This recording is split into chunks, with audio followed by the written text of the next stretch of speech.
Asylum seekers are still camped out here at Peter and Richmond. They have nowhere else to go. The shelters are full, and some of them have been here as long as 4 weeks.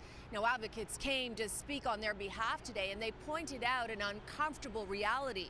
The people here come from African nations.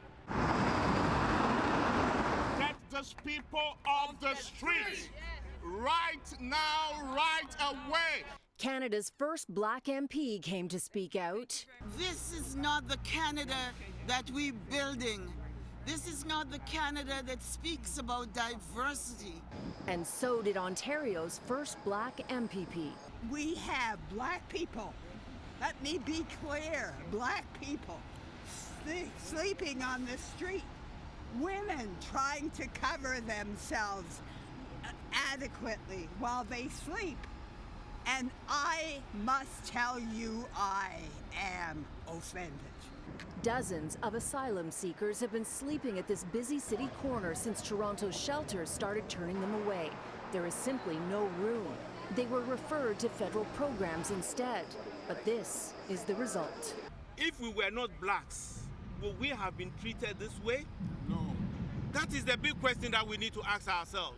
Toronto Mayor Olivia Chow has placed the blame squarely on the federal government, which seems to have been caught off guard, unable to pivot as the outcry grows. On Friday, Minister Marco Mendicino tap danced when pressed for answers. This is a government that has a very strong record when it comes to supporting refugees when they come to Canada. While many volunteers have been trying to help with food and other necessities, it is this man, Mohamed Faki, an immigrant himself who arrived in this country with nothing, who is stepping in to bridge the gap while politicians debate what to do.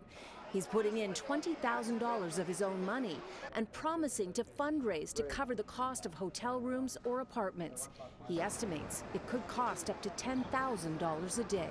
What we need to do is to get immediately a roof above their head and try to restore the dignity. And for us Canadians, it doesn't look good on all of us. I mean, this is the Canadian dream that we need to protect. Did you think when you came to this country that you would be sleeping on the street? Not at all. Innocent Anuda has been living in this makeshift encampment since he arrived as a refugee claimant from Uganda 2 weeks ago. He says he always looked up to Canada from afar. You haven't been given the best welcome, but you still believe in this country? Definitely.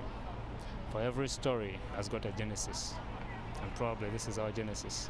A meeting will be held tomorrow with all 3 levels of government to try and find a solution. Advocates today, though, are questioning why it has taken so long for politicians to do something, anything. Cynthia Mulligan, City News.